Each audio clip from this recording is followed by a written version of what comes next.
अस्सलामु अलैकुम रहमतुल्लाहि व बरकातुहू। मैं सबसे पहले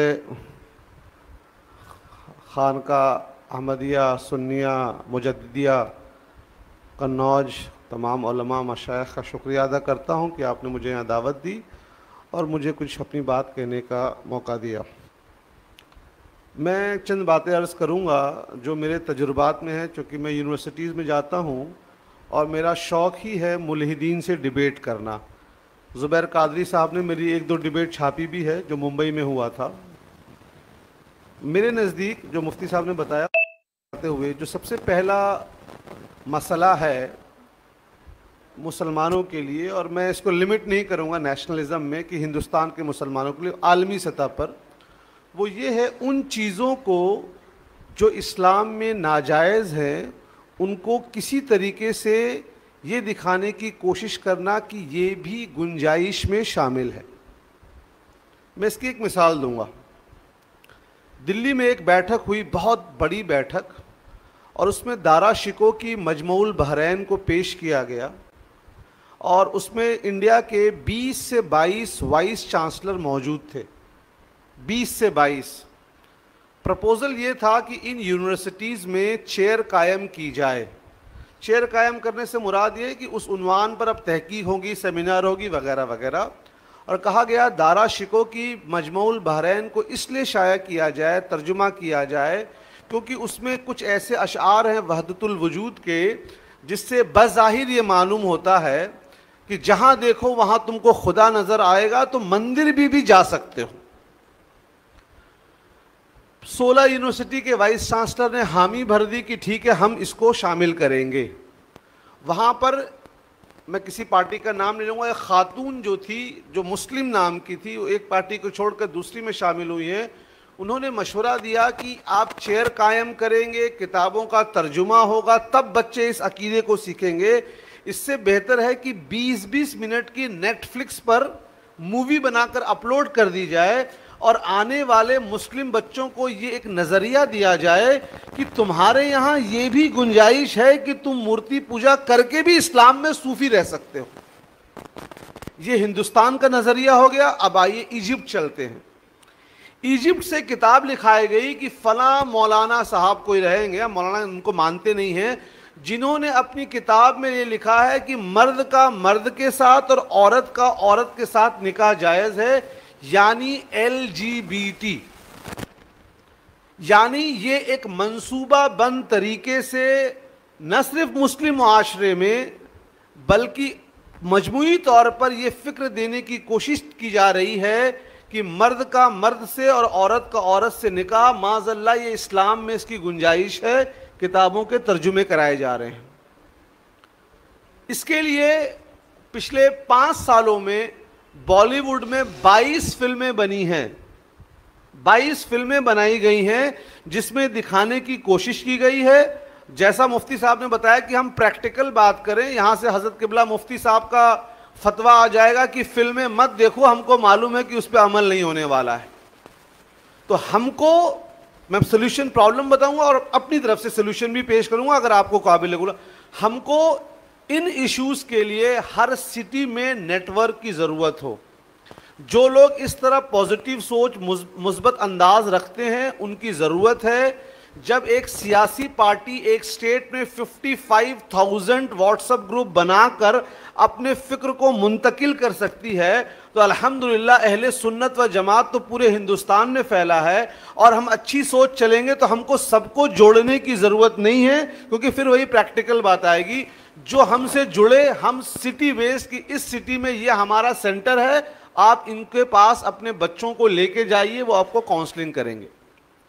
प्रॉब्लम नंबर 2, इमाम बुखारी रहमतुल्लाह अलैह तारीखुल कबीर में हदीस नकल फरमाते हैं कि अल्लाह के रसूल सल्लल्लाहु ताला अलैहि वसल्लम ने फरमाया, क़यामत की निशानी में एक निशानी ये होगी कि औरत नापाकी की हालत में नमाज पढ़ेगी। यानी शरीयत हो जाएगा डू इट योर वे, कि तुमको जो मन कर रहा है उसको करो। आज ये चीज़ें देखने को मिल रही हैं। हमारी यूनिवर्सिटी में एक मदरसे से फारिग लड़की ने पूछा मुझसे, सर अगर हम करवा चौथ का व्रत रख लें तो इसमें क्या बुरी बात है?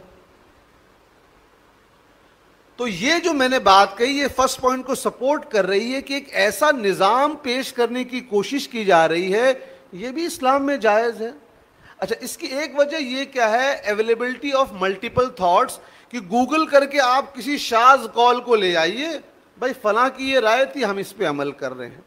इसका सोल्यूशन वही है कि हम सेंटर कायम करें। ये मेरे नज़दीक सबसे पहला प्रॉब्लम है जिस पे हमको अशद ज़रूरत है, क्योंकि ये बच्चों में सबसे ज़्यादा फैलाया जा रहा है।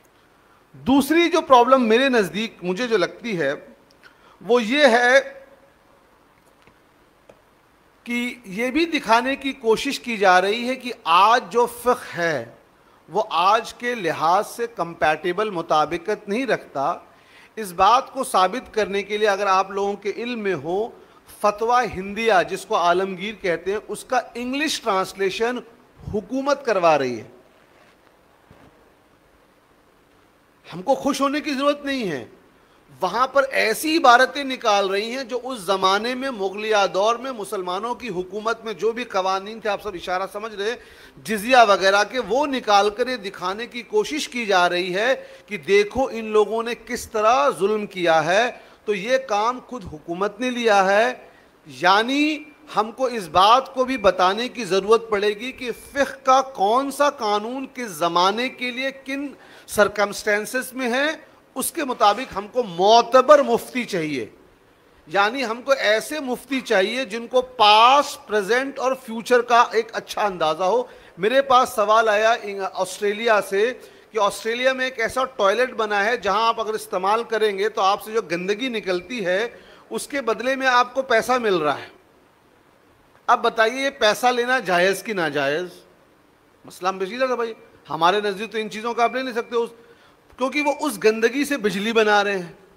मैंने हज़रत किबला मुफ्ती निज़ामुद्दीन साहब को फ़ोन किया, हज़रत ने मुझे रात को 12 बजे आंसर बताया, मैंने ऑस्ट्रेलिया आंसर बता दिया। कहने का मतलब कि एक गैर जिसको बोलते हैं एक ऐसा मुफ्ती जिसकी नज़र इतनी वसी नहीं है, वो कई बार अपने फतवे से, मेरे नज़दीक, इस पर आप मुझसे इख्तलाफ राय कर सकते हैं, वो दीन को सपोर्ट करने की जगह डैमेज कर देता है। ऐसे लोगों को टीवी पे, चैनल पे जाने की कोई गुंजाइश नहीं होनी चाहिए। ये मेरा सेकंड सबमिशन है।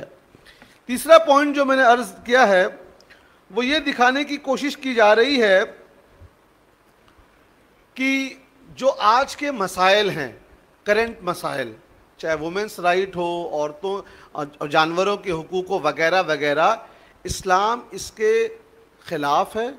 मुझसे कश्मीर यूनिवर्सिटी में एक लड़के ने सवाल किया कि अगर अल्लाह ताला ने तमाम चीज़ों को जोड़ों में पैदा किया है, पेयर्स में, तो बताइए हिजड़ों का, मुखन्नस का जोड़ा क्या होता है?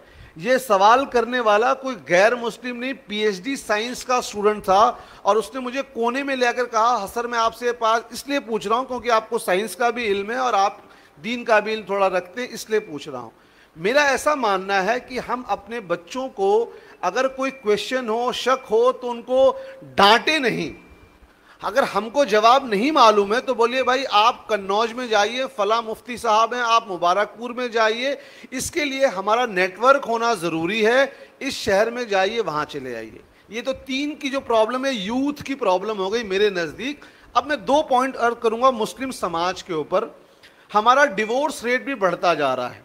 अब मैं इसकी वजह में नहीं जाऊँगा क्योंकि टू द पॉइंट है, एक मोबाइल वजह हो सकती है। मेरे नज़दीक हर खानकाह में या हर मदरसे में एक काउंसलिंग सेंटर होना चाहिए जहां जो मोतबर और बुजुर्ग आलिम दीन हो, नौजवान नहीं, जो बुजुर्ग आलिम दीन हो, वो एक वक्त मुतय्यन कर दे, हफ्ते में 1 दिन या 2 दिन, और कहा जिस मियाँ बीवी को आपस में लड़ाई झगड़ा तलाक के वो यहाँ आए, 200-300 रुपीज़ नॉमिनल फीस ली जाए और उनको काउंसलिंग की जाए। अल्हम्दुलिल्लाह हम इसको 2 शहर में, हुबली, कर्नाटक हुबली में और बेल्लारी में चला रहे हैं। हमने बहुत नहीं तो कम से कम 3-4 तलाक को अल्हम्दुलिल्लाह रुकवा पाए हैं। तो मुझे ऐसा लगता है कि ये जो सोसाइटी में प्रॉब्लम है उसके लिए ये करना ज़रूरी है। लास्ट पॉइंट मेरा कि जो मदरसे के, क्योंकि इस पर हम लोग 2 बड़े इंटरनेशनल सेमिनार कर चुके हैं, मैं मदरसे में सिंथेसिस की बात तो मैं इत्तेफाक नहीं रखता हूँ। मेरा अपना ये मानना है, सबको अपनी अपनी राय है, मदरसे में 2 चैप्टर शामिल किए जाए सारे मदरसे में। 2 साल पहले ये बात मैंने नागपुर में कही थी।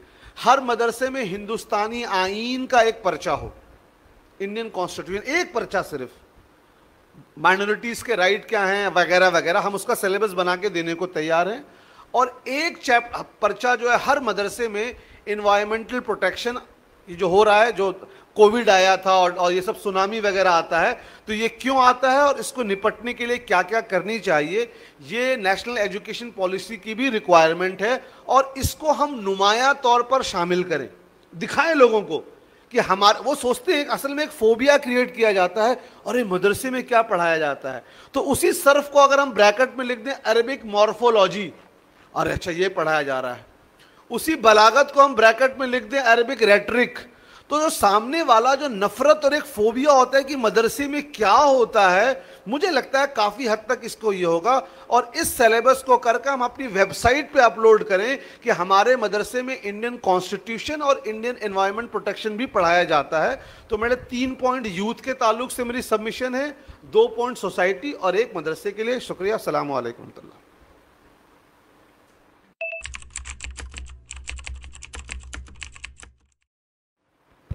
बहुत शुक्रिया।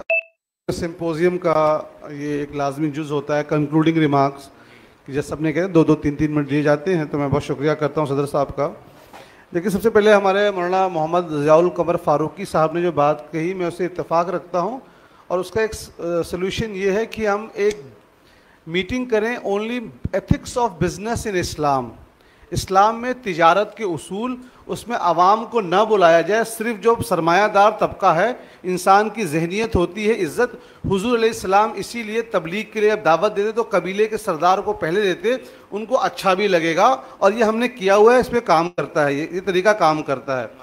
दूसरा, हम इस बात का भी ख्याल रखें कि इस सिंपोजियम मदारिस के मसाइल के लिए नहीं है, क्योंकि हिंदुस्तान के मुस्लिम आबादी की सिर्फ 4% आबादी मदरसों में जाती है। इसलिए जो टॉपिक किया गया, मैं उससे इत्तेफाक रखता हूँ कि यहाँ पर एक ने अकीदे के मसले को बयान किया, तो एक ने मदरसे के, तो एक ने सियासत को। अगर हम महदूद कर देंगे तो आवाम इससे नहीं जुड़ेगी, ये खालिसन मदरसे का मौजू हो जाएगा, जो नीरस हो जाएगा, जिस पे आए दिन हम प्रोग्राम करते रहते हैं। इसीलिए दौर को तो मुतय्यन कर दिया गया, करेंट टाइम्स, लेकिन मौजू को ओपन रखने की हिकमत यही है, जहाँ तक मैं समझता हूँ। तीसरा जो एक इम्पोर्टेंट पॉइंट है जो मैं बात करना चाहता हूँ, इल्हाद के ताल्लुक से इंडिया के कंपैरिजन में बाहर का कंपैरिजन करना बेमाना है, उसूल स्टैटिक्स है। बाहर जो लोग इस्लाम कबूल कर रहे हैं वो अपने शिर्क और कुफ्र को मुकम्मल छोड़कर इस्लाम कबूल कर रहे हैं। तो पहले वो तस्लीस के कायल थे, अब जहां कबूल कर रहे हैं तो पोर्टल मोहित बन जा रहे हैं। इंडिया में ऐसा नहीं हो रहा है। इंडिया में जहाँ तक मुझे याद है, हम में से किसी ने, मौलाना मुफ्ती खालिद साहब ने या मैंने, किसी ने भी इल्हाद की सबसे बड़ी वजह हमारी लड़कियों को गैरों में शादी बताया ही नहीं है, किसी ने नहीं बताया। हम सब ने कहा, और जो हमारे लड़के इल्हाद हो कुफ्र कर रहे हैं, याद रखिए वो दूसरे मजहब को कबूल नहीं कर रहे हैं। मेरी पूरी रिसर्च है, कोई मुस्लिम इस्लाम को छोड़कर हिंदुइज्म बौद्धिज्म नहीं कर रहा, वो इस्लाम को छोड़ रहा है तो सीधा एथिज्म में बढ़ रहा है, वो इस्लाम पर अश्क कर रहा है। इक्का दुक्का केस मिल जाएंगे कि वो ईसाई हो गया, वो इक्का दुक्का। जो मेजॉरिटी ऑफ द यूथ है, हमारे नौजवान है, वो इस्लाम को छोड़ के दहरिया बन रही है। लिहाजा उसको आप कंपेयर कर ही नहीं सकते कि हमारे घर में बहुत सी गैर मुस्लिम लड़कियां आकर इस्लाम कबूल कर रही हैं, क्योंकि जिन घरों में ऐसा हो रहा है वहां वो इस्लाम तो कबूल कर रही हैं, लेकिन लड़के के भी ईमान में कहीं ना कहीं जुल्मुल हो रहा है। इसलिए हम काम कर रहे हैं, हमको इनके ऊपर काम करने की जरूरत है। इसका एक सोल्यूशन ये है, ये मैं जो भी मदरसे के, इस मदरसे के, उनसे मेरी गुजारिश है, और हजरत किबला मुफ्ती निजामुद्दीन साहब तशरीफ लाने से लंबी गुफ्तगू हुई है, मुफ्ती खालिद साहब की भी बारगाह में अर्ज करूंगा, हमको बहुत सख्त जरूरत है हम इल्म कलाम रिसर्च सेंटर कायम करें। मेरी पूरी रिसर्च जो है इल्हाद के ऊपर ही है। आज जो इल्हाद के ऊपर काम हो रहा है उसके लिए कोई मदरसे का आलिम, मैं बता रहा हूं, बिना उसके वो काफी है ही नहीं।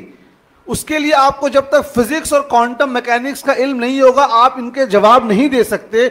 इसलिए आज मैं चाहूंगा इस दारुल उलूम और जामिअतुल अहमदिया के थ्रू एक इल्म कलाम रिसर्च सेंटर कायम हो, जो आपके बेहतरीन तलबा हो उनको कायम किया जाए। मैं ये मशवरा हजरत किबला मुफ्ती कौसर हसन साहब बलरामपुरी की भी बारगाह में अर्ज कर आया हूं।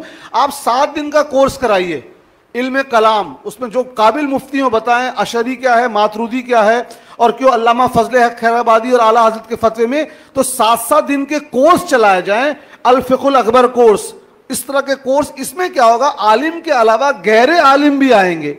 चौथा पॉइंट बहुत जल्दी मैं अर्ज कर रहा हूं, ट्रेनिंग सेशन चलाया जाए। आपके यहां जैसे आप फरमाया कि इत्र के लोग हैं, आप अजमेर शरीफ चले आइए, अजमेर शरीफ से पूरा है गैर मुस्लिमों ने मार्बल के बिजनेस पे कंट्रोल कर लिया है। तो हमारे यहाँ तिजारत पे ध्यान नहीं दिया जा रहा है अमीर तबकों को जोड़ने के लिए, क्योंकि हुजूर की हदीस है आखिरी जमाने में दीन का काम करने के लिए दिनार और दिरहम की जरूरत होगी, लिहाजा उस अमीर तबके को जोड़ने के लिए आप कन्नौज में कीजिए, बंदा हाजिर रहेगा। ये चंद एक बातें हैं। और एक आखिरी चीज जो मैं अर्ज करना चाहूंगा, हम बात कर रहे हैं सच्चर कमेटी रिपोर्ट 1996 में आई थी, तमाम हजरात से अदबन इत्तलाअन अर्ज है, नेशनल एजुकेशन पॉलिसी 2020 में आई है, Urdu is not a language of instruction. Urdu जबान को हटा दिया गया है, उसको जबान माना ही नहीं गया है। किस मदरसे वाले ने इस पर कितना काम किया? मदरसे की तालीम को माना ही नहीं गया है कि ये तालीम के लायक है, शिशु मंदिर को माना गया है। आप लोगों को शायद मालूम हो, तो हम इस पे भी काम कर लें। जो हमारे हम मदरसों की तो बात करते हैं, मदरसे को कहा गया इसकी तालीम है ही नहीं, मोड ऑफ इंजेक्शन। और 2023 अप्रैल में बंदे नाचीज की लंबी तहरीर आई थी। तो मैं मुबारकबाद देना चाहूंगा खानका मुजद्दिदिया को कि आज आपने वक्त के मुताबिक ये काम किया है। बस आखिरी बात कह के कि हजरत से मेरे ताल्लुक ये थे कि मैं हजरत की हयात में यहाँ पे 3 बार हाजिर हुआ था। हजरत मुझे अपने खानका बनारस के बगल में वहां भी एक बार तशरीफ ले गए, और हजरत के साथ कई मरतबा मेरी मुलाकात खानका चितली कबर वहां पर भी हुई थी। तो मैं इसको याद भी करना चाहता हूं इस मौके पर। उम्मीद करता हूं कि जो मैंने बातें की वो खालिसन अहले सुन्नत व जमात इस्लाम की तक़वियत के लिए की गई है।